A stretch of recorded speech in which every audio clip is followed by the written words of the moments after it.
Há poucos dias vocês acompanharam aqui com a gente o lançamento dos novos MacBooks Pro de 14 e 16 polegadas equipados com chips M3, M3 Pro e M3 Max.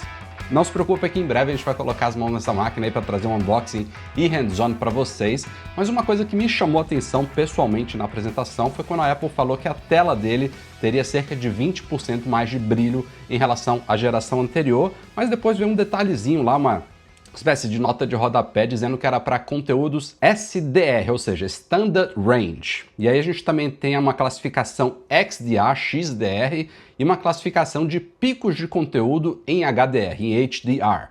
E aí eu fiquei me perguntando o que significa SDR, o que isso vai significar na prática para mim. E segundo a gente conversou, inclusive, na gravação do nosso último podcast com o Guilherme Rambo, SDR é tudo que é padrão no computador. Então, a própria interface do macOS, as janelas do sistema, tudo isso, provavelmente a gente deve ter esse ganho, que eu acho que não é visualmente tão perceptível quanto parece, mas ainda assim bem-vindo, de 20% de brilho. E por que isso me chamou a atenção? Porque não aqui no ambiente de casa, aqui eu tenho um controle, eu posso fechar uma persiana, fechar uma janela, eu nunca me incomodo dentro do ambiente da minha casa, do meu escritório, com o brilho máximo da tela do MacBook Pro atual, que já é excelente.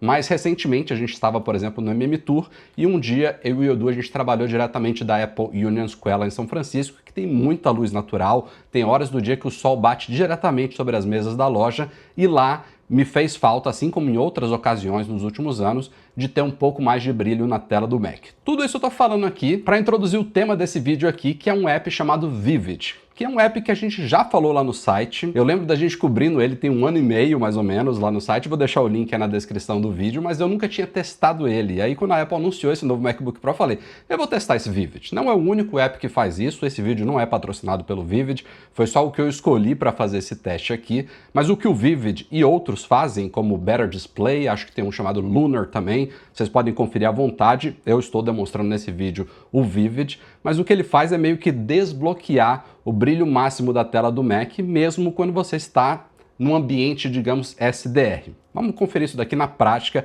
Eu acabei de instalar ele no meu Mac, vou abrir pela primeira vez, e o legal é que logo nessa primeira experiência, antes de você licenciar o app, porque ele é pago, ele mostra uma visão dividida da tela, comparando o brilho padrão máximo com o brilho desbloqueado pelo Vivid. Então vamos lá, vou abrir aqui o Vivid pela primeira vez. Olha lá, ele começa aqui com uma apresentação dizendo que vai dobrar o brilho da tela system-wide, ou seja, em todo o sistema. Vou clicar aqui em Get Started. Faz um 3, 2, 1, olha só. Já é agora o brilho máximo do Mac aqui desbloqueado, e é isso aqui que eu queria mostrar para vocês. Ele divide a tela em dois. Então, basicamente, aqui à direita, o brilho da minha tela está no máximo agora.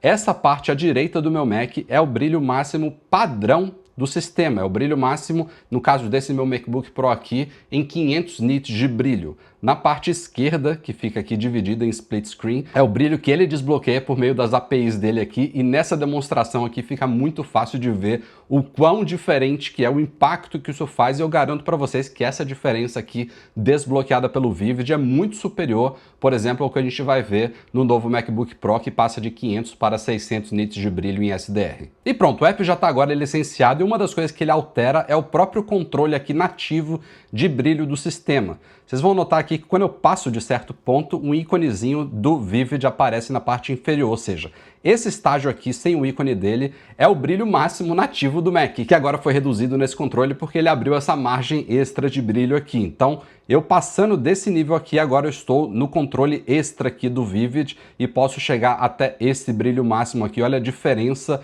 Mais uma vez, esse daqui é o brilho máximo nativo e aqui eu consigo chegar no brilho máximo desbloqueado pelo Vivid. O aplicativo em si roda aqui na barra de menus do Mac. Eu posso tanto desativar o Vivid como um todo, como também ativar um modo que ele chama de Eclipse, que basicamente é o contrário do que o Vivid faz. O Eclipse permite que a gente reduza o brilho da tela para menos do que o mínimo padrão para quando você estiver, sei lá, trabalhando na sua cama com a esposa ou o marido do lado e tá tudo muito escuro e você quer reduzir menos do que o mínimo nativo. O Eclipse também faz isso aqui.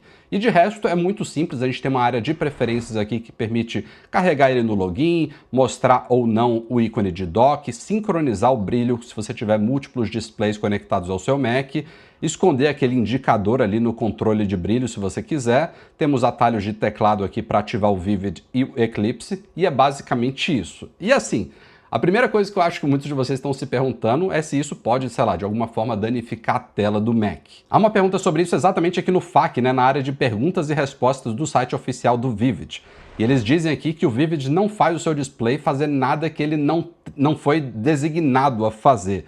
Ele habilita esse brilho extra, que é normalmente reservado para conteúdos HDR, da mesma forma se você estivesse editando um vídeo em HDR, por exemplo. E coloca aqui depois uma citação oficial da Apple dizendo que também não usa nenhum tipo de hack low level, que faz alterações assim, hacks específicos para levar os níveis de brilho da tela além do que eles poderiam ir. E a temperatura da sua tela vai depender se você estiver usando o seu Mac, por exemplo, num ambiente mais ou menos quente, e o próprio macOS se encarrega também de fazer esse ajuste de brilho de tela. Não sei se vocês já tiveram essa experiência de um Mac diminuir o brilho da tela porque ele está quente demais, mas certamente eu acho que todo mundo já teve isso no iPhone. Se ele fica quente demais, uma das primeiras coisas que acontece é o brilho da tela ser reduzido. Isso também acontece no Mac, seja usando o Vivid ou não. Ainda assim, eu não coloco a minha mão no fogo e não pretendo usar o Vivid a todo momento aqui. É só para nesses momentos que eu tiver, por exemplo, numa loja da Apple e eu tiver então a oportunidade de levar o brilho além do que o máximo padrão aqui suportado pelo Mac. Até porque se a gente parar para pensar, eu poderia colocar um vídeo em HDR filmado pelo iPhone ou um filme capturado por uma câmera em HDR aqui em full screen no meu Mac. Um vídeo, sei lá, um filme com 2 horas de duração aqui em tela cheia no meu Mac e vou assistir ele chegando a 1000, 1600 nits de brilho sem problema nenhum. Não tem nenhuma limitação assim, o seu Mac pode chegar a 1000 ou 1600 nits só por alguns minutos, senão vai causar problema para ele. Não, é uma coisa que já funciona nativamente e que o Vivid está aqui desbloqueando de uma forma mais ampla. Mas ainda assim, eu espero que a Apple continue evoluindo isso. Já estamos vendo aí esses novos MacBooks Pro passando de 500 para 600 nits. Eu espero que eles vão além aí, porque de uma forma oficial e nativa é melhor e ninguém nem precisa pagar, por exemplo, por um utilitário como o Vivid. Mas fica aí a dica para vocês. Tô doido para colocar as mãos nessa máquina para ver isso na prática, ver se eu consigo realmente sentir alguma diferença aqui dos 500 para os 600 nits entre o meu MacBook Pro M1 e esse novo M3. Daqui a alguns dias a gente confere isso. Enquanto isso, deixa um joinha nesse vídeo, compartilha com quem puder se interessar por esse conteúdo e nos vemos em breve, é claro, com muito mais. Tchau, tchau!